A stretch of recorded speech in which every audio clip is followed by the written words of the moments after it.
नमस्कार दोस्तों, टीचर्स में आपका स्वागत है। आज हम डिस्कस करेंगे डीआरडीओ।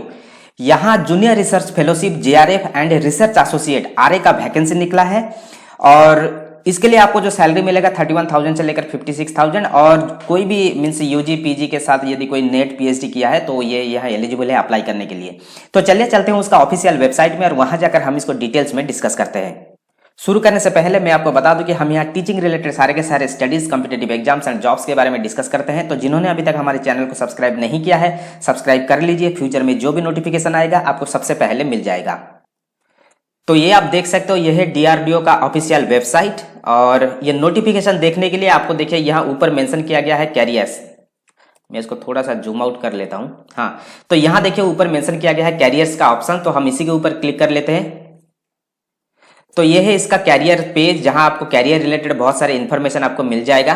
तो अभी जो वैकेंसी है जेआरएफ एंड आरए के लिए, तो आप यहां देख सकते हो, हम एक एक करके देखेंगे। बहुत सारे वैकेंसी निकला है। फर्स्ट जो एडवर्टाइजमेंट आप यहां देख सकते हो, advertisement for the walk in interview for award of the research associate, ठीक है। और इसको अप्लाई करने का लास्ट डेट क्या है? 31/11/2021। अभी भी बहुत डेट अभी भी बाकी है, तो ये लॉन्ग टर्म के लिए आप यहाँ अप्लाई कर सकते हो। देन इसका जो डॉक्यूमेंट्स आपको देखने के लिए एडवर्टाइजमेंट आप यहाँ क्लिक करके देख सकते हो। तो डायरेक्ट हम यहाँ ओपन कर लेते हैं। नेक्स्ट आप यहाँ देख सकते हो, यहाँ मेंशन किया गया advertisement number, selection for the position of JRF junior research fellowship, ये है कोची के लिए। तो हम इसको भी ओपन कर लेते हैं राइट क्लिक करके। थर्ड पोजीशन में इसका जो लास्ट डेट देखिए यहाँ अप्लाई करने के लिए यहाँ मेंशन किया गया 28/10/2021, ठीक है। और एप्लीकेशन फॉर्म डाउनलोड करने के लिए आप यहाँ से इसको डाउनलोड करके भी आप देख सकते हो। हम देखेंगे इसको एक के बाद। थर्ड में देखिए फिर से अगेन यहाँ मेंशन किया गया है कि selection for the position of junior research fellowship, ये भी कोची से आया है और इसका भी लास्ट डेट है 28/10/2021 और एप्लीकेशन फॉर्म आप यहाँ से डाउनलोड कर सकते हो। नेक्स्ट आप यहाँ देख सकते हैं, यहाँ एक वैकेंसी निकला है advertisement for the engagement of apprentice for 1 year degree. तो अप्रेंटिस एक्चुअली ये जो निकला है ये डिप्लोमा और डिग्री स्टूडेंट के लिए। यदि कोई डिग्री स्टूडेंट अप्रेंटिस करना चाहते हो तो आप यहाँ कर सकते हो। डिटेल्स एडवर्टाइजमेंट एप्लीकेशन फॉर्म आपको यहाँ मिल जाएगा और इसका जो लास्ट डेट है 17/10/2021, ठीक है। तो मैं इसको अवॉइड करता हूं, परंतु जो भी कोई है ऐसा मीन्स डिप्लोमा किया है या ग्रेजुएशन किया है, अप्लाई करना चाहते हो तो आप कर सकते हो। देन आप यहाँ देख सकते हो advertisement for the walk in interview for the post of junior research fellowship, ठीक है। इसको भी हम राइट क्लिक करके ओपन कर लेते हैं। ये जो एडवर्टाइजमेंट एप्लीकेशन फॉर्म एक ही साथ है, तो हम इसको ओपन कर लेते हैं और इसका लास्ट डेट क्या है 8/10/2021। तो इस प्रकार का बहुत सारे वैकेंसी निकला है, तो हम एक एक करके देख लेते हैं। पहला ये जो नोटिफिकेशन है, यहाँ देखिए मेंशन किया गया है walk in interview for the award of research associate RA के लिए, ठीक है। और इसका जो लोकेशन क्या है, DRDO project defence laboratory Jodhpur. ये जो वैकेंसी निकला है ये जोधपुर में निकला है। बाकी आप यहाँ देख सकते हो रिसर्च एसोसिएट का 3 वैकेंसी निकला है, ठीक है। और नंबर ऑफ फेलोशिप भी 3 ही है। फर्स्ट जो रिसर्च एसोसिएट का जो वैकेंसी निकला है ये है, इसके लिए जो क्वालिफिकेशन चाहिए पीएचडी और equivalent degree in chemistry, physics and materials, ठीक है। और इसके अलावा यदि किसी के पास 3 साल का रिसर्च एक्सपीरियंस है और टीचिंग एक्सपीरियंस है और डिजाइन एंड डेवलपमेंट एक्सपीरियंस है किसी भी ऑर्गेनाइजेशन में या आरएनडी में, तो भी वो यहाँ एलिजिबल है अप्लाई करने के लिए, ठीक है। देन इसका जो वॉक इन कब होगा, ये होगा 25/10/2021 को, ठीक है। ठीक इसी प्रकार आप रिसर्च एसोसिएट आप यहां देख सकते हो। इसके लिए जो चाहिए क्वालिफिकेशन पीएचडी आपका फिजिक्स में होना चाहिए, ठीक है। और यदि 3 साल का किसी भी प्रकार का research, teaching and design development पे एक्सपीरियंस है तो भी आप यहां एलिजिबल अप्लाई करने के लिए। तो 27/10 को इसका इंटरव्यू है। देन रिसर्च एसोसिएट यहां देखिए पीएचडी और equivalent degree in chemistry and material science, ठीक है। देन यदि आपके पास 3 साल का इस प्रकार का रिसर्च, टीचिंग, डिजाइन एक्सपीरियंस तो भी आप यहाँ एलिजिबल है। इसका जो डेट है इंटरव्यू का ये है 29/10/2021। बाकी ये प्रोजेक्ट कितने दिन तक चलेगा, यहाँ देखिए मेंशन किया है कि the duration of fellowship is 2 years, 2 साल का ये ड्यूरेशन है। और फेलोशिप अमाउंट जो आपको मिलेगा पर मंथ 54,000 का करके मिलेगा और इसके साथ साथ आपको एचआरए एंड मेडिकल बेनिफिट्स भी आपको मिल जाएगा, ठीक है। परंतु जो मिनिमम क्वालिफिकेशन है, आपके पास कम से कम 3 साल का रिसर्च एक्सपीरियंस होना चाहिए या पीएचडी होना चाहिए। नाउ अभी इसका जो एज देखिए यहाँ मेंशन किया गया, आपका जो एज है ये 35 से ज्यादा नहीं होना चाहिए। परंतु यदि कोई एससी, एसटी, फिजिकल हैंडीकैप्ड इस प्रकार का मीन्स रिजर्व कैटेगरी से बिलोंग करते हैं तो उनके लिए 5 साल का रिलैक्सेशन दिया जाएगा, ठीक है। देन बाकी कुछ छोटा मोटा इंस्ट्रक्शन यहाँ दिया गया है, आप इसको देख सकते हो। जो मेन चीज है ये आपका वॉक इन है, ठीक है। वॉक इन जो शुरू हो जाएगा 10 बजे से लेकर, तो इसलिए आप यदि चाहते हो तो आप यहाँ वॉक इन जाकर अटेंड कर सकते हो। ठीक है, बाकी जो करेस्पॉन्डेंस के लिए यहाँ ईमेल आईडी नंबर दिया गया है, आप इसको थोड़ा सा देख लेना। ठीक है, देन नेक्स्ट जो ये जो पोजीशन है हम इसको देखेंगे फिर से। Advertisement selection for the position of junior research fellowship JRF, एक है कोची के लिए।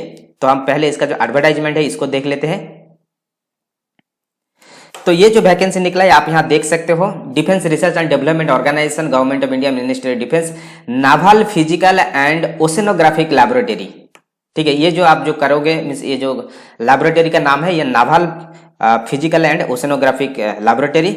यहाँ देखिए वैकेंसी जो निकला है, 2 वैकेंसी निकला है, मीन्स 2 कैटेगरी में। First one is the mechanical engineer category के लिए और second one is the oceanography ocean technology के कैटेगरी में। मैकेनिकल इंजीनियरिंग में टोटल 4 वैकेंसी है और ओशनोग्राफिक में एंटिसिपेटेड कुछ भी हो सकता है। ठीक है, तो यहाँ देखिए मैकेनिकल इंजीनियरिंग में 4 वैकेंसी, क्वालिफिकेशन चाहिए BTech in mechanical engineering first division with NET GATE qualify होना चाहिए। या यदि कोई मास्टर्स डिग्री के बाद करना चाहते हैं तो भी वो कर सकता है, ME MTech के बाद वो करना चाहते हैं, परंतु उसका फर्स्ट डिवीजन होना चाहिए। और सबसे अच्छी बात है कि इनके लिए नेट गेट की जरूरत नहीं है। आप यदि BTech के बाद करना चाहते हो तो आपके लिए नेट गेट जरूरी है, परंतु आप यदि MA MTech के बाद करना चाहते हो तो आपके लिए नेट गेट की जरूरत नहीं है। ठीक इसी प्रकार ओशनोग्राफी में भी आप यहाँ देख सकते हो, आपका जो मिनिमम क्वालिफिकेशन है ये लिखा गया है post graduate in basic science. ठीक है, और इसके साथ साथ आपका नेट होना चाहिए विथ फर्स्ट डिवीजन। यदि ऐसा कोई स्टूडेंट है जो ME MTech किया है ओशनोग्राफी में और ओशनो टेक्नोलॉजी में बेसिकली, तो उनके लिए नेट की जरूरत नहीं है। जो बेसिक साइंस में किया है उनके लिए नेट जरूरत है, परंतु ओशनोग्राफी ओशनो टेक्नोलॉजी के बेसिक नेट गेट की जरूरत नहीं है, वो डायरेक्ट यहाँ अप्लाई कर सकता है। बाकी कुछ छोटा मोटा टर्म्स एंड कंडीशन दिया गया है, आप इसको देख सकते हो। आपका जो एज 28 साल से ज्यादा नहीं होना चाहिए और बाकी जो दिया गया है इसको आप देख सकते हो। तो अप्लाई कैसे करना है, अप्लाई करने के लिए देखिए मैं आपको थोड़ा दिखा देता हूँ। ये है इसका एप्लीकेशन फॉर्म। इसी एप्लीकेशन फॉर्म को आपको डाउनलोड करना है। डाउनलोड करके इसको फिलअप करके इसके साथ जितने भी सारे सपोर्टिव डॉक्यूमेंट्स है इसको अटैच करके आपको देखिए यहाँ एक ईमेल आईडी दिया गया है, इस ईमेल आईडी पर आपको भेज देना है लास्ट डेट से पहले। ठीक है, और बाकी यहाँ आपको जो स्टाइपेंड मिलेगा ये आपको 31,000 करके मिलेगा, प्लस आपको हाउस रेंट अलाउंस और अदर बेनिफिट्स जो भी है यहाँ आपको मिलेगा। बाकी डिटेल्स आप थोड़ा सा इसको पढ़ लेना। ये हो गया आपका कोची के लिए, बाकी ये एप्लीकेशन फॉर्म। देन नेक्स्ट ये आपका है कहाँ से, ये आपका है defence DRDO complex CV Raman Nagar Bengaluru से। ठीक है, तो यहाँ देखिए यहाँ जो वैकेंसी है यहाँ मेंशन किया गया है JRF इन मैथमेटिक्स में टोटल 1 वैकेंसी है और इसके लिए जो क्वालिफिकेशन चाहिए master degree in mathematics with first division in both graduate and post graduate level, और इसके साथ साथ नेट गेट क्वालिफाई होना चाहिए। ठीक है, या मास्टर्स डिग्री यदि कोई किया है कंप्यूटर साइंस में भी तो भी ये यहाँ एलिजिबल है, और इसके साथ साथ नेट गेट चाहिए। बाकी knowledge of the crypto currency and coding, तो कोडिंग में थोड़ा नॉलेज होना चाहिए। बाकी इसका जो ड्यूरेशन है ये 2 साल के लिए है। ठीक है, the upper age limit of the maximum is 28 years, तो इसको थोड़ा सा आप देख लेना। ठीक इसी प्रकार JRF जो है कंप्यूटर साइंस में कोई भी यदि BTech किया है, ठीक है, तो वो यहाँ एलिजिबल है अप्लाई करने के लिए। उसके साथ साथ उनका नेट गेट क्वालिफाई होना जरूरी है। नॉलेज ऑफ सेम और ड्यूरेशन सेम 2 साल का, अपर एज लिमिट 28 ईयर्स। यदि कोई मास्टर्स डिग्री भी किया है यहाँ कंप्यूटर साइंस में, यदि कोई मास्टर्स डिग्री किया है जैसे कि ME MTech, तो भी वो यहाँ एलिजिबल है, उनके लिए नेट गेट की जरूरत नहीं है। ठीक है, तो यहाँ भी आप देख सकते हो। तो एसेंशियल क्वालिफिकेशन एप्लीकेशन प्रोसीजर ये नीचे दिया गया है, इसका जो एप्लीकेशन आप यहाँ देख सकते हो। तो इसी एप्लीकेशन फॉर्म का आपको डाउनलोड करना है, डाउनलोड करके आपको फिलअप करके आपको भेज देना है इसी ईमेल आईडी पर। देखिए यहाँ मेंशन किया गया और लास्ट डेट है 8 अक्टूबर 2021, यहाँ देखिए मेंशन किया गया है। ठीक है, उसके बाद आपका इंटरव्यू होगा। कब होगा वॉक इन, ये होगा आपका 18 अक्टूबर को मैथमेटिक्स के लिए, देन 19 अक्टूबर को होगा आपका कंप्यूटर साइंस के लिए। वेन्यू बाकी डिटेल्स यहाँ दिया गया है, आप यहाँ देख सकते हो, बेंगलोर में ही होगा। ठीक है, और आपका जो रिपोर्टिंग टाइम है ये 8 बजे से लेकर 9:30 बजे तक है। बाकी कुछ छोटा मोटा इन्फॉर्मेशन आप यहाँ से देख सकते हो, हम इतने डिटेल्स में डिस्कस नहीं कर सकते। ये जो सारे के सारे डिटेल्स है इसका लिंक मैं दे दूंगा डिस्क्रिप्शन में। ठीक है, वहां से जाकर आप इसको देख लेना, और यदि आप इंटरेस्टेड हो तो आप यहाँ अप्लाई भी कर सकते हो। आप देख सकते हो कितने सारे वैकेंसी है। ठीक है, ये सारे के सारे वैकेंसी अभी भी ओपन है, तो आप यहाँ जाकर देख सकते हो। तो ये था इसका details. So thank you, all the best.